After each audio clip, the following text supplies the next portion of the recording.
Hello. Hi, everybody. Thank you for coming down. This pep talk is about Nicole Lewis.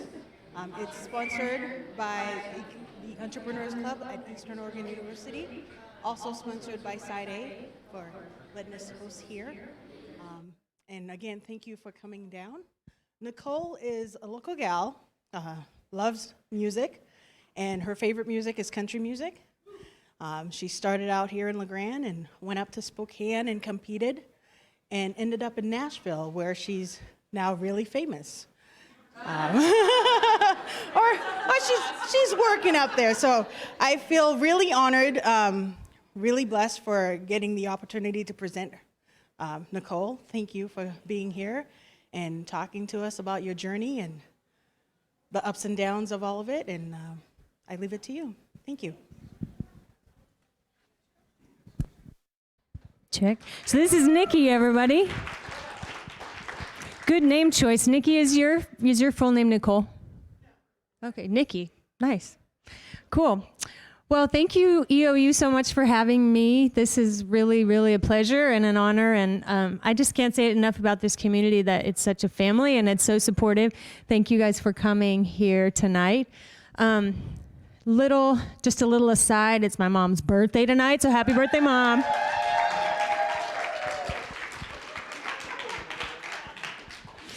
So I just figured I would give my story. Wilson Zare is sponsoring this event. Thank you for putting this on. I'll just give you some of my story and what I learned, and we'll go from there. We'll open it to questions at the end. So I'm going to start my story when I lived in LeGrand. Anybody heard of the movie Sister Act 2? Yes, favorite movie. One of my favorite pieces of advice comes from that movie, and I sing it over and over in my head all the time. If you want to be somebody, if you want to go somewhere, you better wake up and pay attention. The time is now or never to make your dreams come true. You better wake up and pay attention. I sing that all the time, because it's today. Time is now or never, so it's kind of my life motto. Basically, my life story has been of facing my fears and saying yes to opportunities and building relationships. So I hope you hear that through my story. Being an artist is really different from probably the businesses you've heard if you've been to these talks before. It's very much not linear. But I mean, not that building business is ever linear, but it's different. So it's been a roundabout way to get where I am today. The risk of being an entrepreneur, and I know that the Side A founders can really relate with this. It's a risk. You seed and you water a lot before you harvest, and that's the story of it, but it is a lot of fun. So some time ago in this town, I was the little girl that loved to sing from when I was 3 years old. I loved to wear like monochromatic colors, like all one color, never been known for style. And I played piano recitals. And I want to first say that I was not the best piano recital doer ever. I played some okay recitals, but I remember that one time that I got up, sat at the piano, and completely forgot. I played like the first 4 bars. And Lynetta, maybe you remember that, but you probably have other students with that same story. I got up after my 4 bars and bowed and left the stage. And but you know, a lot of people have that story. And so after that, I pretty much did every recital, everyone. And not necessarily because I want to, but I'm so glad I did, because it's such a victory to face your fears. And I kind of learned like, hey, I kind of like that victory. I kind of like facing my fears. So one story I learned growing up, and I'll move on to an older part of my story, but my dad told me about this businessman in LeGrand named Merle Smith, and that he would leave a pin, I think he went by Smitty, he would leave a pin with people that said, "Remember me, I'll be back." And I think that's really cool. And I've always thought that was really, really cool. You keep showing up and you keep following through. So that's another thing that sort of has stuck with me.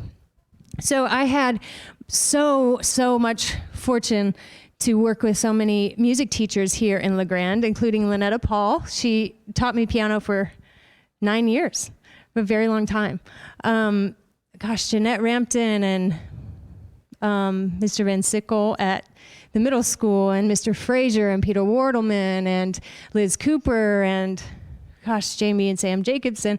There are so many talented people, musicians in this town, and so much support. So if you're into music and not sure where to get started, come talk to me, because I know a bunch of people who can help you here. After graduating from here, I moved to Spokane to study pre-med, and pre-pharmacy sort of, and minored in music at Gonzaga University. And my escape was pretty much music. So I was really nerdy, and I was either in the library or I was at the music building. Hey, I have slides. Oh, okay. I was at the music building, like playing with a jazz trio or a big band like this. That I didn't have a picture of the students, but it usually was a student big band. And I have always, let me just say, I've always had stage fright, and it just doesn't really go away. And so for anybody who feels, afraid to do something, just know maybe it won't go away. You just kind of have to choose it, to step into it. And I guess at one point I asked myself, if this really never goes away, do I still want to do this?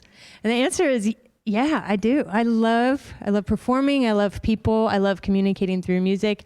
I love a great melody. I love the connection, and I love the rush of it. It's, again, a victory to kind of face your fears.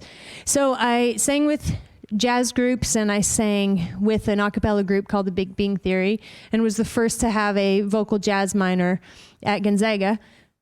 Thanks to Dave Fagg for making the program, because that's what I really wanted to do, and so they created that, which was kind of them. I then, in my junior year, there was an audition for something called Gimme the Mic, which was like a local American Idol. Totally scary, right? I mean, if you're on stage in front of TV cameras and people voting, and not something that I was going to jump on doing, but some people, my uncle and my family and friends said, why don't you just do it? So I did it, and got through one round and the next, and then won it, and decided, hey, there's another, that's with the big band at 4th of July. Oh, this is a Gimme the Mic.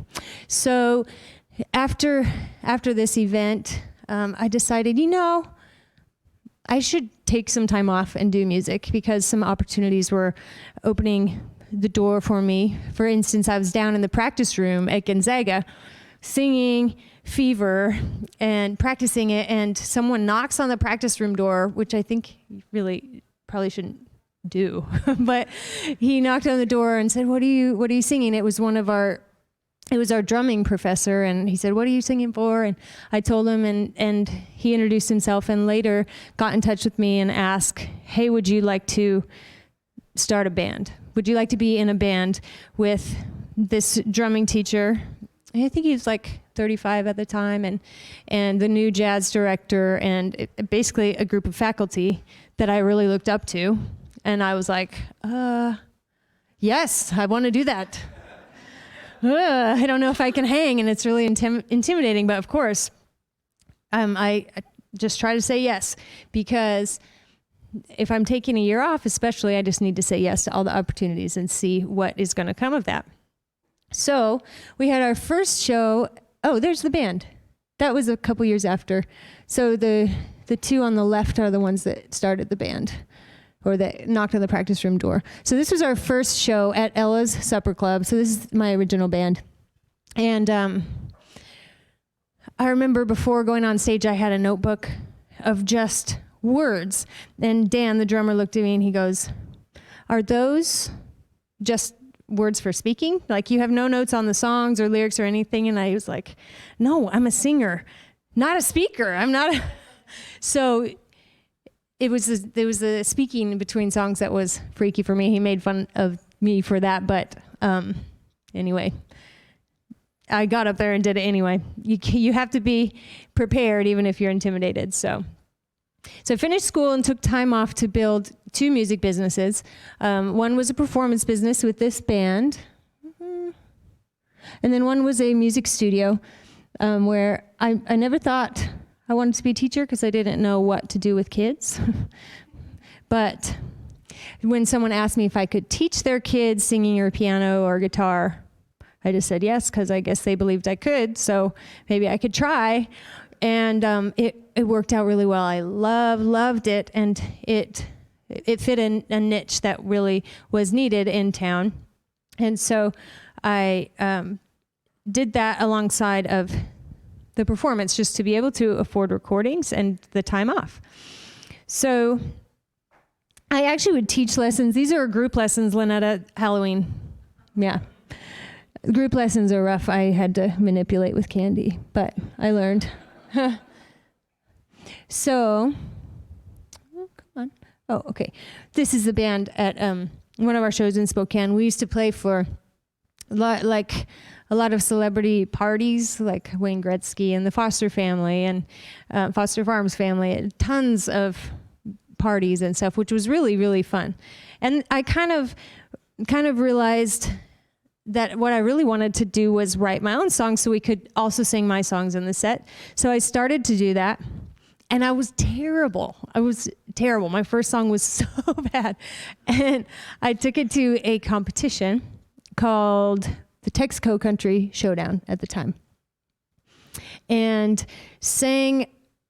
At the second round, we had a band. Everybody had the same band, and I think I made it to state and didn't win that year. So I came back the next year to do it. Came back the next year to regionals, and the same band was there.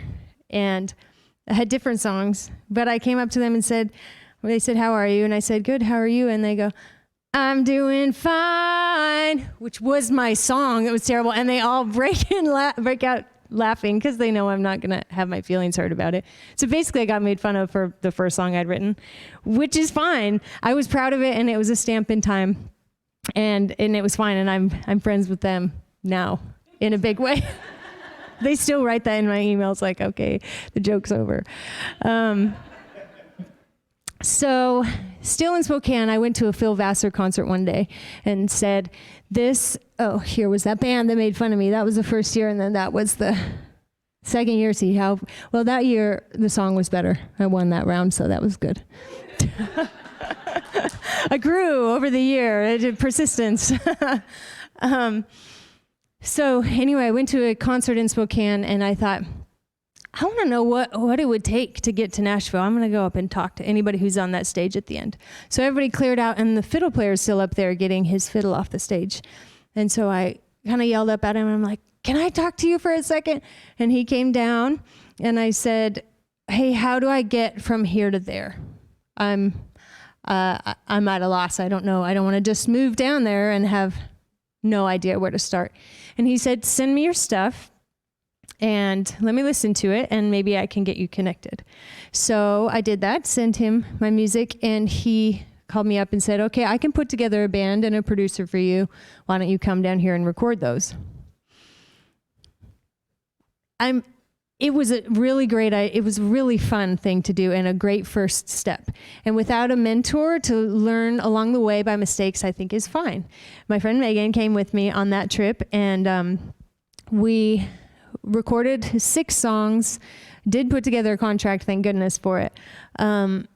My biggest lesson, I loved what we ended up with, but when I came out of that, my biggest lesson was, okay, you prepare, you plan for the best, and you save and prepare for the worst. You budget for the worst, because it might cost double what you think. It might cost $12,000 for 4 songs when you're 20 years old. That's kind of a lot. But it was okay. I liked what we came out with, and I learned a lot. So I liked what we came out with at the end. So I came back to Spokane and thought, what am I going to do with these songs? They're just not done. So I thought of that show, Give Me the Mic, and thought of the producer of that, who had songs on Oprah and had the Good Morning America theme. And I thought, oh man, that's the guy who could do it. So I just called him, scared to call him, and I was like, okay, this is who I am, and he remembered me, and I said, would you please listen to this? I would so love to work with you, something along those lines, And he said, yeah, I'll meet with you, and I'm so thankful I made that call. He's one of my closest friends. He mixed, mastered, produced the album, finished it, and now he's one of the guys in the band, and so glad I made that call. So I'd just like to encourage any of the students, since it's an entrepreneurial talk, that make the call, be bold, make the call, because it's worth it. The worst they could say is no, and it's a definite no if you don't make the call. So still in Spokane, I directed music for a church and did lessons and did performances. And while I was doing that, I thought, I'll try out for American Idol. The contest thing is freaky, but I wanted to try. So I went to Portland one year and Nashville the next year and made it to the third round. The third round is for the executive producer. And I walk in, it's kind of like this, actually, but one guy at a table, like shady in the back, like you kind of can see his face. I knew who he was. I knew he was the producer. The big American Idol stuff, if you've seen it, it's that sign in the background. And before I even sang, he goes, we have enough 20-something blonde girls, but you can sing your song if you want. And I was like, oh, okay. So I sang my song, and he was like, sorry, we just there's not a slot on the show for another blonde 27. We need it to be more quirky and more diverse. I can't be mad about that. And I never thought I could be mad about that, because they're making a TV show and they want it to be interesting. They want the weird stuff and the great stuff, and that's okay. So I thought, hey, oh, there's the 4-song CD. I'm not so good at this, Gibbs, sorry. Okay, so then I thought, well, what if I dyed my hair a little red? But it was only... Yeah, that's the only time, besides with Kool-Aid, pink Kool-Aid, once I did that, this is the only time I've dyed it. And I thought this was a temporary thing just to try it out, and I was like, man, nah, I'm just going to do me. That's not what I want to do. I'm going to do this from the seed. I'm going to start this from the seed. So I wrote and wrote and wrote with Joe and Milad, my other friend, and we eventually had enough to record another CD, a 15-song CD. And so I was trying to decide where to do it and budget out, okay, where would it make sense to make this album? How much is it going to cost me? Do I have it? And a friend, Sean Mangum in town, reminded me of a studio called Dark Horse Recording. And there's a program where you could work with their students for much cheaper than using their full-time engineer. And so I flew my whole band down to Dark Horse Recording. This is it. It's a stunning place. Huge records have come out of here, and we were really fortunate to get to record there. And at the end, it was a risk. It cost $30,000, and I knew this was going to be hard to break even with, but it made sense to me. Actually, if you know Hunter Hayes, he was recording there at the same time. He's a country artist, which was cool. This is inside. This is part of our recording process, and that was the album. So one of the greatest things I learned in being there, I gained in being there, was meeting the owner of that studio. His name's Robin Crow, and he is one of the most wonderful mentors you could ask for. And I'm really grateful. That's one of the major things that came out of being here. And we would ride horses every day in our breaks between sessions, and he and I would just talk. He had, it's called Dark Horse, and he had 3 or 4 horses. And so we'd run across the field on the horses, and we would talk. And the best thing I remember him saying is, you should always ask, what would it take? Because the mind has to answer that question. What would it take to fly my band to Dark Horse? What would it take to move to Nashville? What would it take? Ask your mind, or ask someone, what would it take for us to do 3 videos instead of 2? If you phrase it like that, they have to answer the question, and that's kind of, I think, a good way to jumpstart yourself. So I went back to Spokane to finish the album and started experimenting in different veins of music. I toured with a guy named Ben Folds and with Bonnie Raitt's brother, who's a blues player.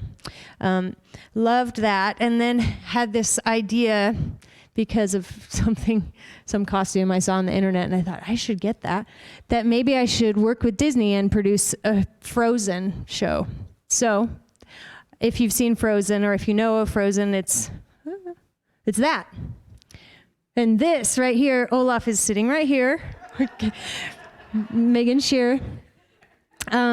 This was awesome. Worked with Disney, and oh gosh, it was a lot of work. I learned a lot about scripting and directing and producing and delegating and leading and budgeting, and it was very fun working with Disney, but I decided this wasn't, I probably didn't want to do it in other cities.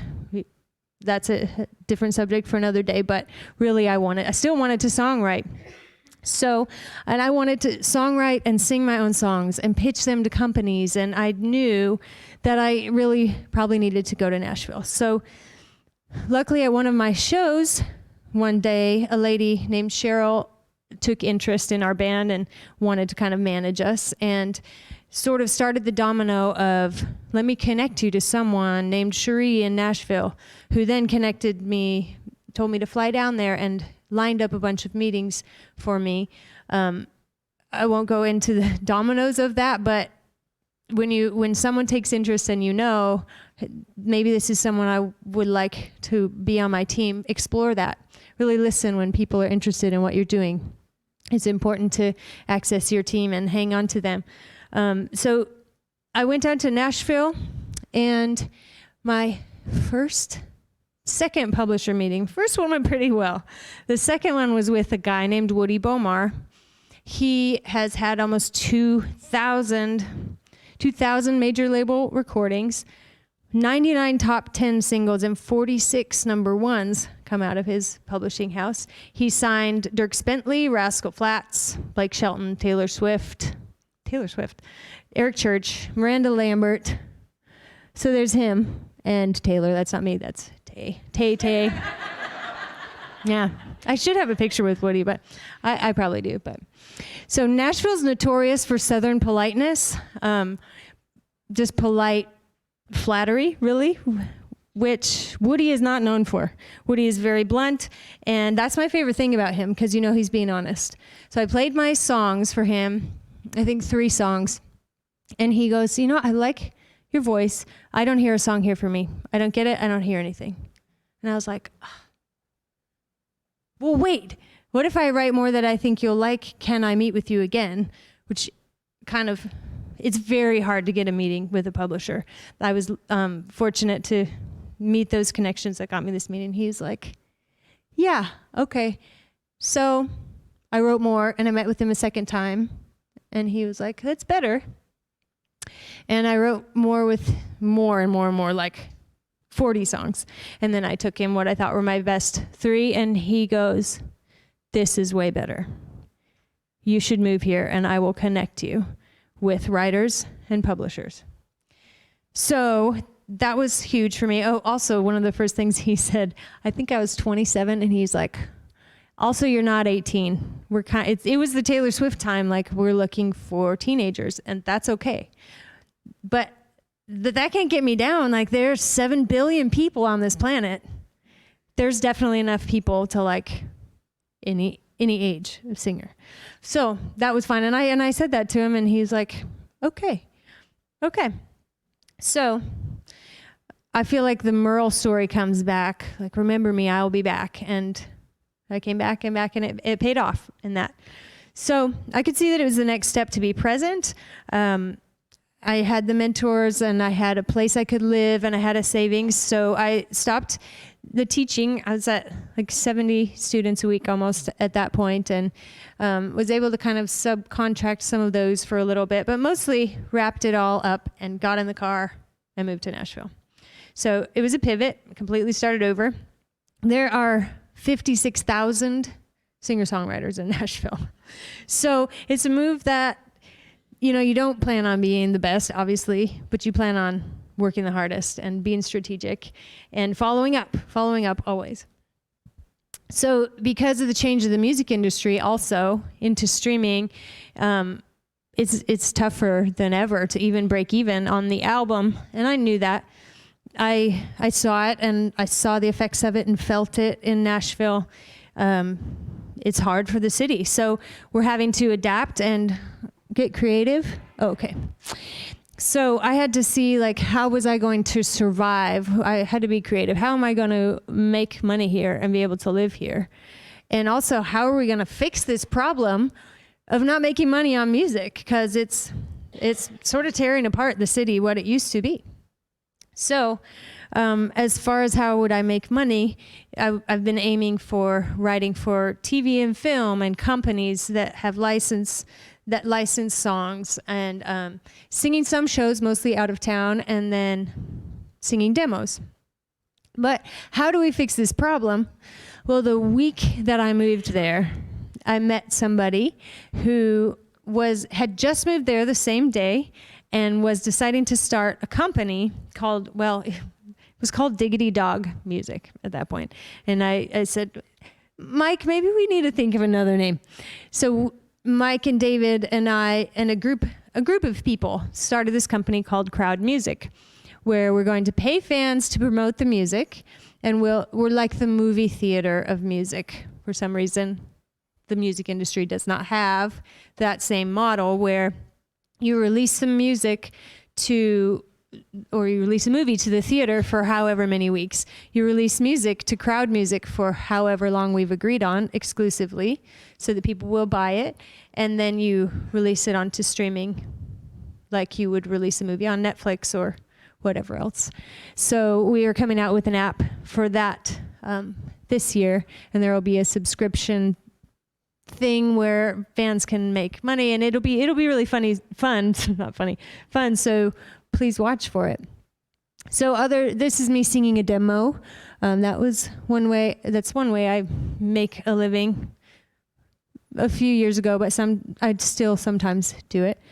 Kind of a side note on singing demos, I learned that sometimes they want like a quirky sound so that their song stands out to a big artist. So they, instead of singing like maybe what you heard me sing earlier, they might have me go something quirky like, words can build a bridge or burn it down. Oh, words can start a war or rain peace on the battleground. Something like that. So I learned like how to access lots of different kind of voices that people would want. In the meantime, I was co-writing with people and was able to get in the room with some pro writers that have had, like Steve Dean, who has had 9 #1 hits. Totally possible to meet with these people if you find them and just ask. And so I've been writing with some very cool people like Steve, who are great mentors. I write about 45 to 60 songs a year and pitch them or sing them myself. I'll have a bunch to release this year.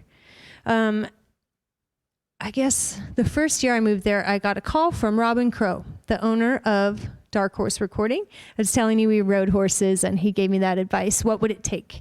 So whenever he calls me, I try to say yes. I gotta say yes because I know it's an opportunity.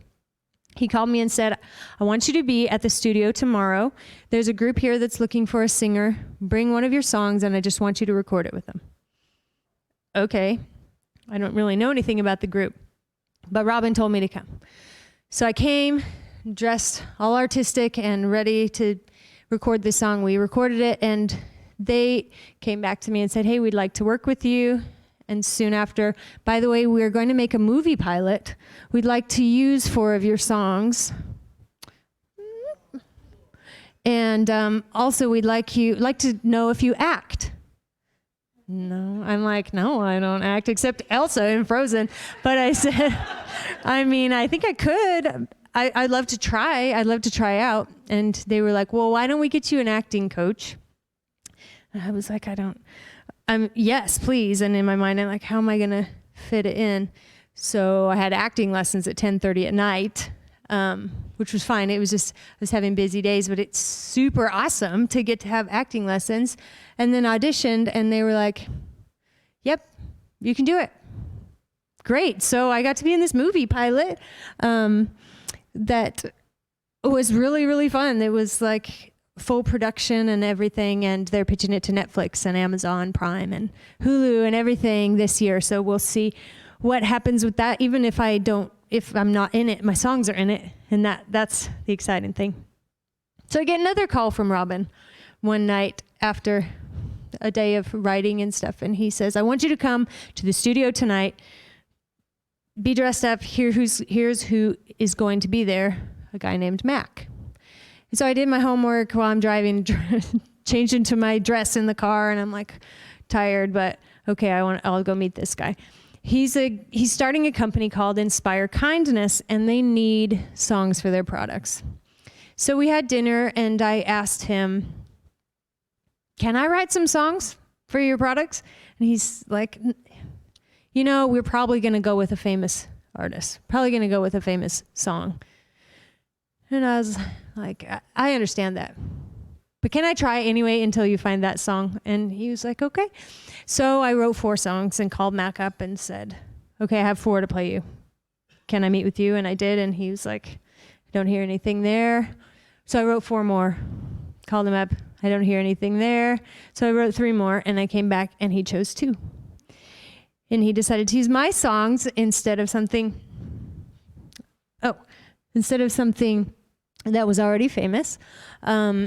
Now, this coming year, they're using one of them. If you've heard the dash poem, which is the dash between the year of birth and the year of death, so the life dash, and this will be the little video. Let's just show 15 seconds. I'll cut it off. But they're going to have this video on a platform where people can upload their pictures and their videos and then pay to download the song and play it at a graduation or funeral or whatever.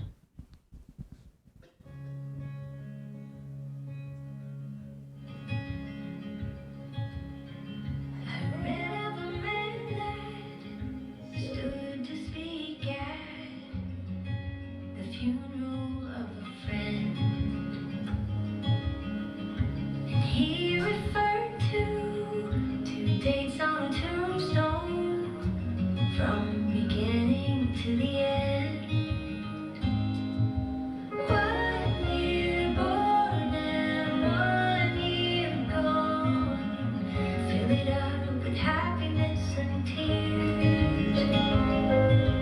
Now I know what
What we need is a lot more loving. And when pushing comes to shoving, we don't have to fight. Come on, keep it kind. Keep it kind. Because we just need a little more loving. A lot more loving, probably. So these are the things.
appearances play, or concerts or events, versus actual recording and streaming and other sources of revenue like that? I think it plays a big role. So the question was, how big of a role do personal appearances and concerts play? I think they play a big role because, and really honestly, that's my favorite thing, because you get to meet the people and connect with the people and know the people. But the power of the internet is huge. So recording music and reaching out via the internet is also very big. So I couldn't say that one is more important than the other, but to have a real fan base that knows you is super valuable. And honestly, it's valuable for your heart as an artist, for me. So it's very important. Yeah. Nice. Thank you for sharing what you were sharing. I was thinking, 2020 and all the stuff that you've done up to this point, I guess. What would you like to see in yourself, I guess, in 2020? And stardom is the biggest thing. I want to be big. I want to play at Creation Fest for 40,000 people. It's a goal. It's inspiration. So where do you see yourself though personally in 2020, and what you would like to see in yourself? Thanks, John. That's a really good question. Where would I like to see myself?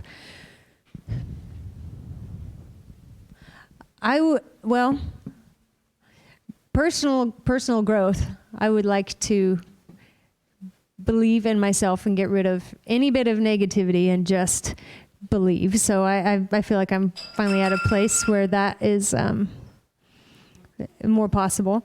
Also, I'm not going to put a number on it necessarily. I want to have music out, and I want it to be sustainable so I can live the life, continue living the life I love, and maybe do it in the next phase, whatever that looks like. And I'll know it when I feel it. But I want more music out, and I have 11 songs or so to put out through the year. So that's what I'd say. The lifetime goal is to be sustainable with it. I want to be a lifetime artist, not obviously any hit would be great. A one-hit wonder would be awesome. But you look at Alison Krauss and Bonnie Raitt, and these ladies have these long careers. I really want that. So I'd like to keep seeding for that and have a little harvest. That'd be cool. Which I have all along, all these puzzle pieces I celebrate. Thank you. So I'm really close to the mic. Sorry about that.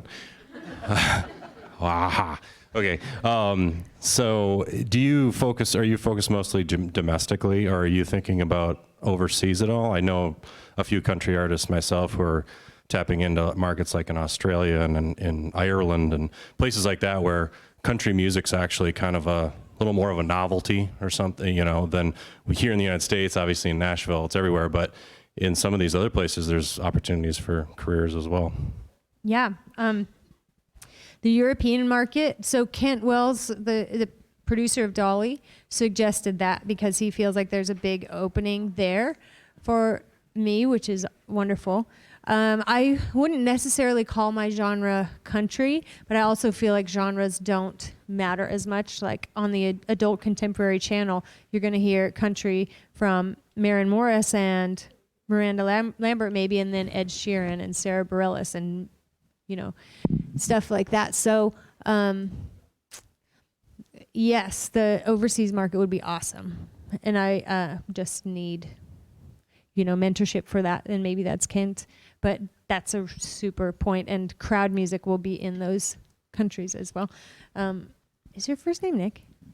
Scott. I hope his name close. Sorry, Scott. Oh yeah, okay. So Scott, Side Brewery, thank you so much for having us here. Yeah, he did a pub talk too. You can find online.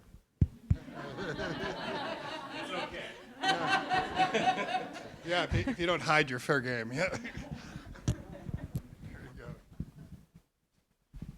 What's something really unexpected about the music industry that you ended up learning along the way? Unexpected. That's a really good question. I didn't know there were 56,000 people, first of all, trying to do the same thing. I think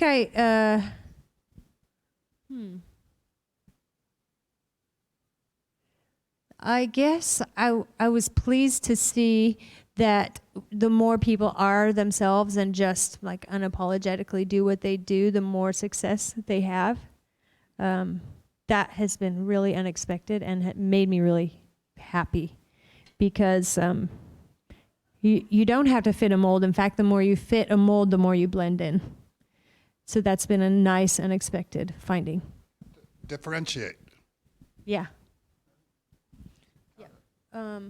Maybe one other thing, that there are people that have skills in every area in the music business, and I was trying to do them all when I was in, running my own business in Spokane. And if you can't afford it or find your team, first you network and then you find the people who speak your language and are your team. And it's like the body, it's kind of biblical, but if you're a hand, don't try to be a foot. Like find a foot. There's somebody better at being a foot than you, like market research, social media. And one of my mentors, Cherie, always says, DIY, delegate it yourself if you can, because a team is way better than trying to do it all yourself. And so that's been a nice thing to find too.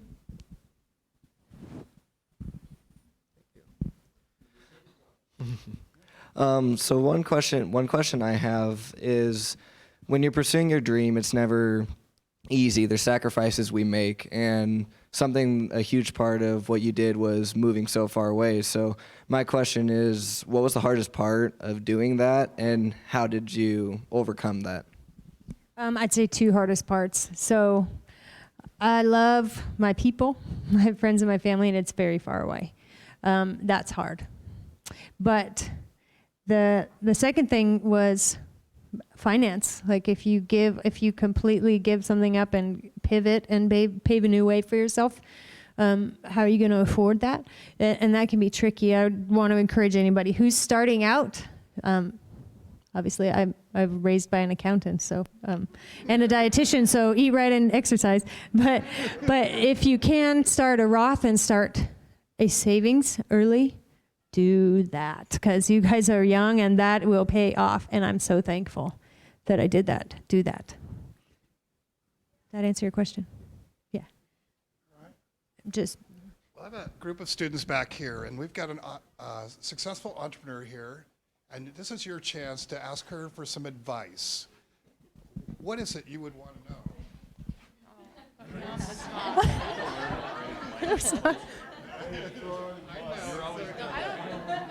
Is it on? Is that on? Yeah, it is. I don't know what I'd want to know, but I do have a random question. What type of, you were talking about riding horses earlier. What type of style of riding do you do? Like English, Western? You like jump? Well, I'm going to just call it hillbilly riding. Okay. Because we like have bareback? Just running through the field Western saddles on mules. Yeah. Heck yeah. So okay. We do have a horse though. I mean, at Dark Horse he had thoroughbreds and we were, bareback running across the fields. But generally around here we have such great mountains like Hell's Canyon and the Willowas. We do. You must be a horse person, obviously. What kind do you do? I don't really ride anymore, but I used to ride English, but I just I don't know, Cool. with the whole fancy recording studio and stuff, I was wondering if you did some I got type you. of side saddle that makes sense. Yeah, actually, in that picture, the bottom below the recording studio used to be horse stables for their thoroughbreds. They used to be racing horses, so it was a little scary riding them bareback. I was like, Robin, are we sure we want to run bareback? But it was okay. It survived. Yeah, thanks for asking. That was a cool question. Yeah. Nice work. What was that advice? Remember to ask, right? Yeah. Yeah. Here you go. First of all, Nicole, thanks for just bearing your heart and talking and all, I'd call it wisdom, I guess, from my perspective. But I was curious, there's a lot of talk in our culture about the hustle, and obviously you have hustled a lot in your life, and I can definitely respect that. There's also a lot of talk about burnout and balancing your life, and I'm just wondering if you have any advice or if you found ways to sort of recharge yourself or find that rest kind of in between the hustle? Yeah, thanks for asking that. What's your name? Chris, yeah. And what was your name? The horse. Grace, yeah, thanks, Grace. Yeah, well, first of all, I love music and every aspect of it, and I'm doing so many different areas of it that I can kind of sustain that for a while because I'm just all in. But yeah, the mountains for me, like going out into the mountains or coming here to see family and friends, it's a nice break. But no day is the same for me, and that helps a lot. So. I imagine that's a little more difficult when it's a different kind of business. So maybe ask Scott or somebody who maybe has experienced that too. But for me, something totally different, the mountains. Mm. Yeah, thank you. Anything else? Tanya's never short of words. What year did you graduate? Sorry, what? What year did you graduate from LeGrand? From LeGrand? Yeah. 04. Okay, just curious. Yeah. What year did you graduate? 96. Yay. I'm a little older. Angie just told me to say that I also finished my degree while I was doing that too. I haven't practiced in it yet, but I have a physical therapy degree, so that's fun too. And maybe at some point that will be a really good supplement because it turns out music streaming is not making money, but currently I'm doing just fine. So how would you like to, what kind of note would you like to end on? Well, Brentley said, are you going to sing something for us? I did bring my guitar, so I thought maybe I would sing you one, and then everybody can go. Is everybody cool on time? Okay, it's 7:01. Are we good? Yeah. Let's sing one. Thank you all so much for the support and for coming out tonight. And, yeah.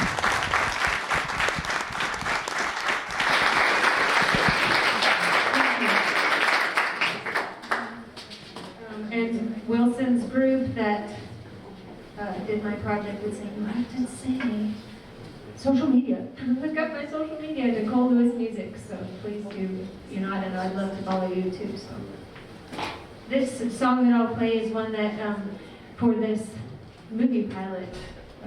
It won't be in the pilot. In fact, it'll be part of the package, part of the CD. So I wrote it with Brad and I'm going to play it.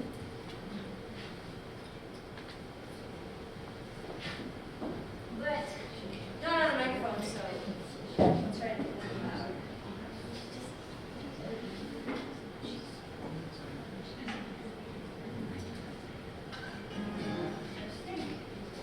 Think you can hear me? Okay. It's better in tune, so let me just check. Wrote it about a guy who loves freedom. Relating him to the wind, and maybe a little more about me than about the guy. But anyway, can't stop the wind.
can't stop the wind. I'll never fence him in. No, no, no, no. Like a wild horse, he's gotta run, gotta go. It's all he knows. Here he gonna get.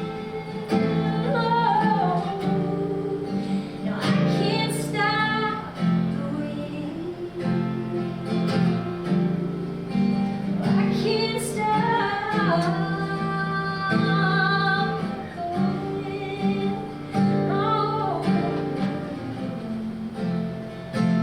stop the wind.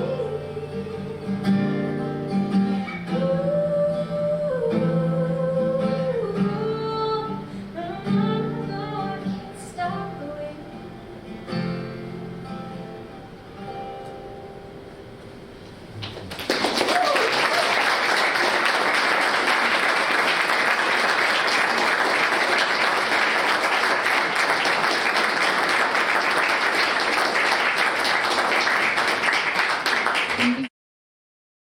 LeGrand Alive, NEOU, for hosting this. Thank It's you. been Thank real. you for being here and inspiring. Of course. And you're such a great talent. Thank you. I'm sure there's no limits to what you're going to accomplish. And I know Scott's back there saying, put the mic by your face. It's a hot dog, not ice cream cone. Hot dog. Well, what was that? Specialization you talked about, right? Don't try and be a hand if you're a foot. Or Yeah. something along those lines. Yeah. Anyway, thank you all for being here. Thank you, Nicole, once again.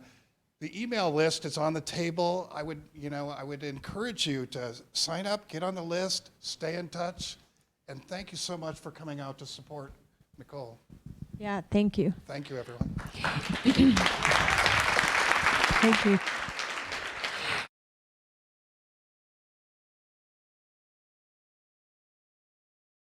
Thank you. Have a good night. I have another little video I could show you on the way out if you wanted to stay and see it, but probably not live. So when the streaming stops, I can play it. Okay, thanks.